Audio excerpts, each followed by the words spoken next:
TV jabarani filɛbagaw aw ni hɛrɛ aw ka don kibaru kɛnɛ kɔnɔna na an ka bi kunnafoni bakurubaw filɛ ni ye amina da kulo kan k'a fɔ ko a bɛ waati jan bɔ wasadenw ka kalafili o don ma se ka suganti jamana ɲɛmaaw fɛ nga kunnafoni labanw y'a yira k'a fɔ k'u bɛnna marisi kalo tile 29 ma wasadenw yɛrɛ hakilina ye min ye nin ko in na an na ɲɛfɔli kɛ aw ye don kibaru kɛnɛ kɔnɔna na n'o tɛmɛna ka bɔ kɛnɛyako bunakun kan an bɛna kuma farafinfura ale ko la ale jɔyɔrɔ ye min ye an ka jamana kɔnɔna na an na fɛsɛfɛsɛli kɛ aw ye ni an ka kunnafoni bakurubaw ye ka fara kunnafoni caman kan min na lase aw ma bi don kibaru kɛnɛ kɔnɔna na bonya ale ni karama kɔnɔna na aw y'aw bisimila.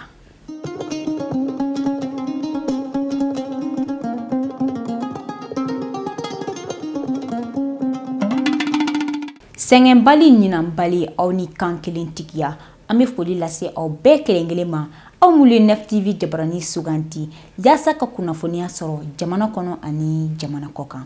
sɔnni ka don kunnafoni bakurubaw la an bɛ aw ladɔnniya k'a fɔ k'a bɛ waati jan bɔ ŋununukumaw bɛ sen na sosofagalan fata la ale kun kan o de hukumu kɔnɔna na minisiri min ka baara ɲɛsinnen don sɛnɛko ma anw ka jamana kɔnɔ ale ye kunnafoni sɛbɛn dɔ bɔ a ko la a y'a yira k'a fɔ ka kɛ ni sariyaw ye ani ka kɛ n'u ka ɲininiw ye ko ni sosofagalan tɛ sariyaw kɔnɔna na wa k'a ma yamaruya sɔrɔ CSP maaw ka yamaruya kama o sɔrɔ n'o ye comité sahélien des pesticides ye o de hukumu kɔnɔna na wulikajɔ kɛra wa ko ɲininiw bɛ sen na yaasa ni sosofagalan feere bɛ se ka jɔ cogoya min na an ka jamana kɔnɔna na n'o tɛmɛna ka bɔ yen i n'a fɔ n y'a fɔ aw ɲɛna kunnafoni daɲɛ kumabaw la cogoya min na a bɛ waati jan bɔ wasadenw ka kalafilita don tun ma se ka suganti jamana ɲɛmaaw fɛ nka kunnafoni labanw y'a yira k'a fɔ k'u bɛnna marisi kalo tile 29 nata de kan o de hukumu kɔnɔna na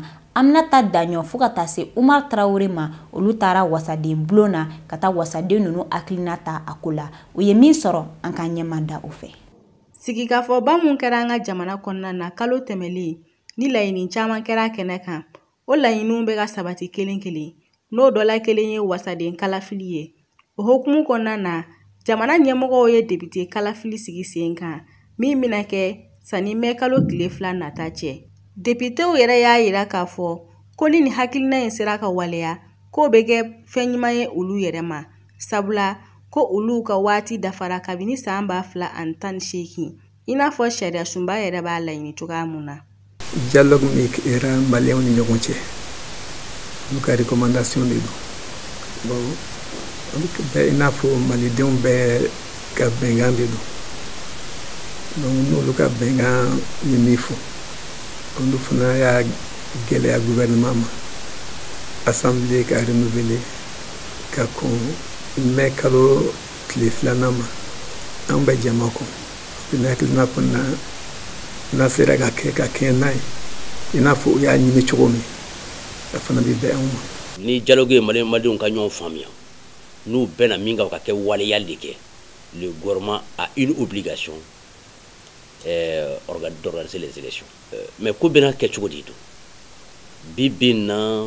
a ka d'an bɛɛ de ye Mali ka condition k'a permet ka élection kɛ parce que bɛnkan ye min ye constitution kɔnɔna na l'assemblée durée ye 5 ans renouvelable donc au fɛn banna kuma min depuis 2018 on aurait pu faire les élections kan ka kɛ depuis 2018 donc mais ni condition sécuritaire m'en permet k'a kɛ o de na prorogation dɔ ye kɛ tila ka na prorogation 2 k'o la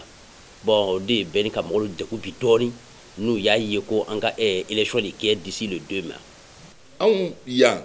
i tɛ cɛ si sɔrɔ yan n bɛ se ka kan député kelen tɛ sɔrɔ yan min b'a fɔ ko nin min kɛra kama bɛn a ma parce que a na don a b'o dɔn a bɔ don a b'o dɔn san 5 de don ni dɔ wɛrɛ farala kɔ kɔni o ye accident de ye kɔnti o tɛ tiɲɛ ye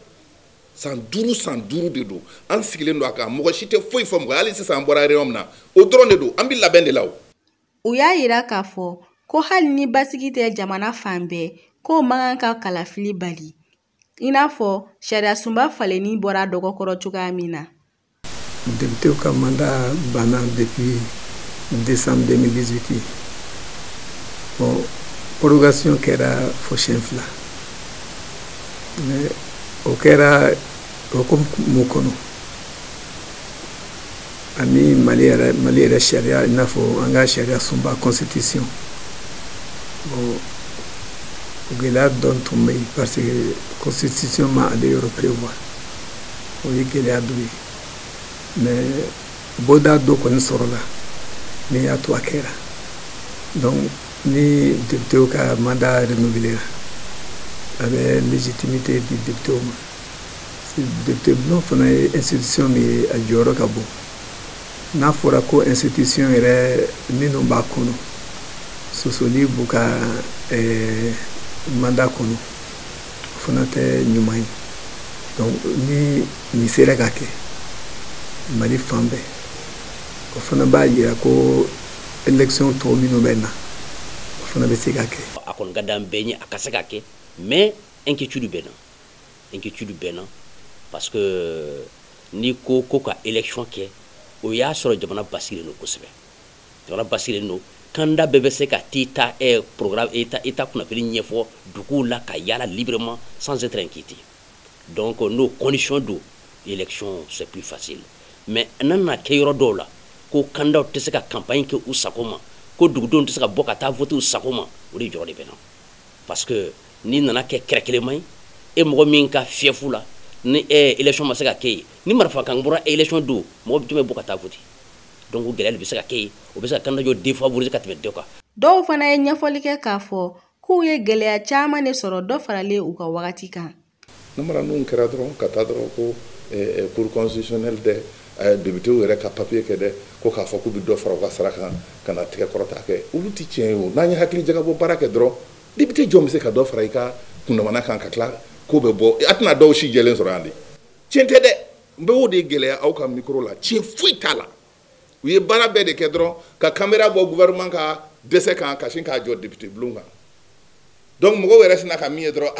députéw ye dɔ fara u ka mandat kan aw k'a yira ne na sariya papier fɛn fɛn bɛ vote fɔ ni députéw bɛ dɔ fara u ka fɛngɛ ka yɔrɔ min na n'i y'a yira n na don o don n b'i da la k'a fɔ ko députéw de nɔ don c'est pas vrai. Député dɔw ye welewelemada kɛ ka ɲɛsin jamana faamaw ma ale ni jamana kɔnɔdenw waasa nin kalafili in bɛ se ka kɛ basigi lafiya ani jɛlenya kɔnɔna na cogoya min na ka aw ladɔnniya k'a fɔ ko nin kalafili in yɛrɛ bɛna kɛ mars kalo tile 29 san 2020 wa ni tago filanan fana yera la o bɛ kɛ avril kalo tile 19 san 2020.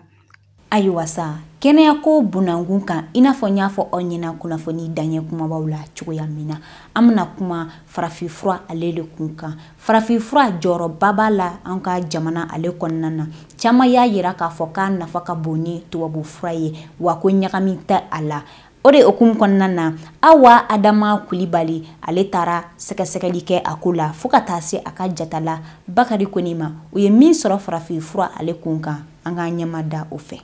Ntɔngɛ, gɔlɔbɛ, sinjandili, nju, bɔbulu, sinzan fo ka se ndufalen ma. Kabini tuma jan, an ka maakɔrɔw sɔgɔlen don farafinfuraw la. Yaasa k'a nafaw dɔn, an wulila ka se sugu kɔnɔ ni ka ɲininkali tenkun farafinfura feerelaw la ani a tabaw la. U ye caman fɔ an ye u nafaw ni u kɔlɔlɔw kan. Farafinfura nafa min b'a la, nafa tɛ se ka fɔ ka ban. Farafinfura a ka teli bana dɔw furakɛli fɛ ka sago tubabufura kan. Tubabufura dɔw bɛ yen misaliya n bɛ kunkolodimi ta n bɛ paracetamol ta a b'i kunkolodimi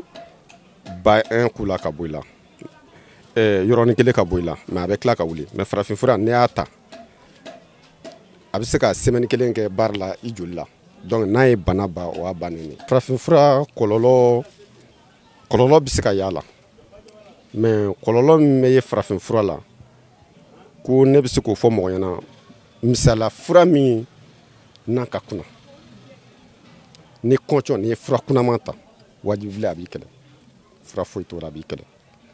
bon n'a kɔni y'i fɔɔnɔ peut-être i bɛ se ka lafiya mais n'a tori joli ale bɛ kɛ sababu ye ka bana wɛrɛ bila kɔnɔ na farafinfura n dalen b'o la a fana bɛ se k'o kɛ. Fura min tɛ dunda ye min tɛ dun n'i y'o dun o b'i bana o tɛ dunda ye n'i bɛ fura feere f'i ka dunda ni dunbali de dɔn min bɛ mun mɔgɔ la o b'a danna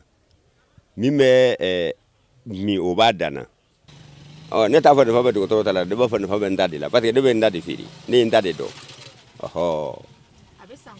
a bɛ san parce que dɔgɔtɔrɔ bɛ kɛɲɛ dɔw la u bɛ na yan ne b'a furakɛ o ka ca yan bon fatoya nunu ani mara nunu a bɛ fura de b'a dan na. Kumaw kɔnɔna na u ye fura damadɔ fɛnɛ jira an na ani k'a fɔ an ye u bɛ bana minnu furakɛ. Ni tɔngɛri, ni zɔnyɛri, ni tɛgɔnafisiri, ni tiritimini. Buwaye bɛ dun o ye sɔnguna fura ye. Bon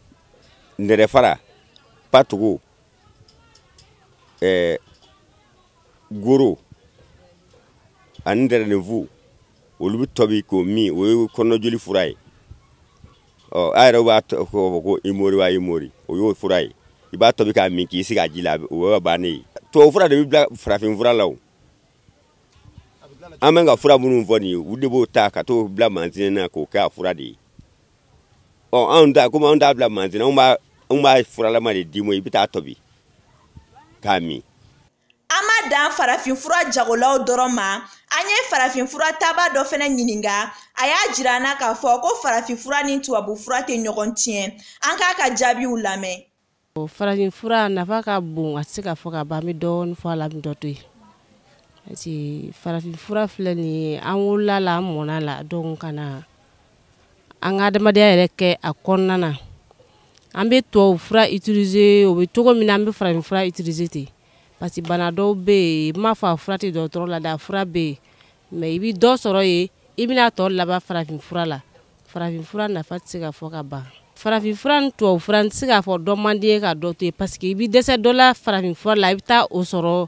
tubabu fura la. Mali kɔnɔ yan, jiriw ye an taalan ye. Hakili la k'a fɔ aw ye faamuyali caman sɔrɔ furakow la. U y'a jira an na k'a fɔ ko maaw kan k'u kɔlɔsi farafin furaw sanyɔrɔ la. Ko furatigi kan ka kɛ dɔɔniba ye min bɛ furaw dɔn ka bɔ ɲɔgɔn na. I n'a fɔ koli furaw, muni furaw, fura minnu bɛ min ani minnu bɛ mugan. Ko sabula fili bɛ se ka na ni kɔlɔlɔ caman ye farikolo la. Ni ne bɛ an lata jamana wɛrɛ kunnafoniw la min bɛna lase aw ma Idirisa Badimi fɛ. An bɛ bi kɔkana kibaruyaw daminɛ Laginɛ Konakiri. An b'a ladɔnniya k'a fɔ kunu alamisa janvier kalo tile 23 san 2020 maa 3 bɔnɛna u ni na labɛn n'o yɛrɛ bɛ Laginɛ cɛmancɛ bolo fɛ. An b'a ladɔnniya k'a fɔ nin sɔrɔla mun fɛ kabini u ka jamana ɲɛmaa Alpha Condé y'a bɔ a da k'a fɔ u ka sariya sunba k'a bɛna yɛlɛma don a la walasa a bɛ se k'a ka fanga tako sabanan kɛ cogoya min na. O hukumu kɔnɔna na denmisɛnw bɔra kunu labɛn fan bɛɛ lajɛlen fɛ k'u ka nisɔngoya jira. U y'u ɲɛsin u ka gouverneur ma k'o bɛ dankari u ka adamadenya la. Finitigilakaw y'a ɲini ka gouverneur la kisi. O kɔnɔna na u ye mugu ci funankɛni sabatura sisi la. Fɔlɔ kɔnɔna na an bɛ taa République démocratique de Congo u ka jamana ɲɛmaa n'a tɔgɔ ko Félix Tshisekedi a ka sankelen fanga dafara ka ban. Jateminɛw y'a jira ko ni fasankelen fanga in gɛlɛyara bolo kosɛbɛ ka d'a kan a ye baara minnu boloda o bɛɛ lajɛlen ma se ka kɛ k'a sɔrɔ a sigi waati bɛɛ lajɛlen ye tɛgɛrɛ fɔ a kun a ye wale minnu kɛ o dɔ ye ka kasoden minnu tɔɲɔna ka don kaso la a y'o dɔw labila ani ka politikimaa minnu bolila ka jamana bila a y'olu dɔw lasigi jamana kɔnɔna na ani a ye layidu ta k'a fɔ u ka duguma kalan k'a bɛna o kɛ fu ye. Sisan kunnafoni kɔnɔna na an bɛ taa Irak jamana na u ka diinɛ ɲɛmaaba min bɛ n'a tɔgɔ ko Muqtada Sad n'ale yɛrɛ ye Siti mɔgɔw ka ɲɛmaa ye n'an ko a ma ko Siya diinɛ mɔgɔw ka ɲɛmaa dɔgɔkun tɛmɛnen a ye wele bila a ka tɔndenw ma k'u bɛɛ lajɛlen ka bɔ ka nisɔngoya jira u ka jamana fan 14 bɛɛ lajɛlen fɛ bi jumadonya janvier kalo tile 24 kɔnɔna na a ka wele jaabira u ka jamana fan 14 bɛɛ lajɛlen fɛ Irakɛnw bɔra fan bɛɛ lajɛlen fɛ k'u ka nisɔngoya jira ko l'Amérique kɛlɛcɛw ka taa ka bɔ u ka jamana na barisa k'u tɛ dɔwɛrɛ la u ka jamana na tiɲɛni kɔ. An bɛ bi kɔkana kibaruyaw kun cɛ l'Amérique jamana kan. L'Amérique jamana ɲɛmaaw k'u bɛna dɔ bɔ sɛbɛn min bɛ di musokɔnɔmaw ma u ka taa jigin Amérique jamana kan k'u bɛna dɔ bɔ o la ko ka d'a kan k'u ka jateminɛw y'a jira k'a fɔ musokɔnɔma caman bɛ sɛbɛn ta ka taa jigin Amérique jamana kan o denw bɛ tila ka bila l'Amérique jamana na o denw bɛ tila ka kɛ tiɲɛnikɛlaw ye k'o de kosɔn ko k'a ta bi juma la k'u bɛna dɔ bɔ o sɛbɛnw dili la. Ni bɛna dan se an ka bi kunnafoni la min lasera aw ma Nef TV ɲɛmayaso ale ni Fasiri Jama ka bolodi ɲɔgɔnma sababu la ka lase aw bɛɛ kelen-kelen ma ka kɛ ni bi jumadonya ye janvier kalo tile 24 san 2020 ayiwa sa an bɛ dugawu kɛ halisa Ala ka se ka jamana lakana Ala ka su hɛrɛ di an bɛɛ lajɛlen kelen-kelen ma. aw k'an bɛn.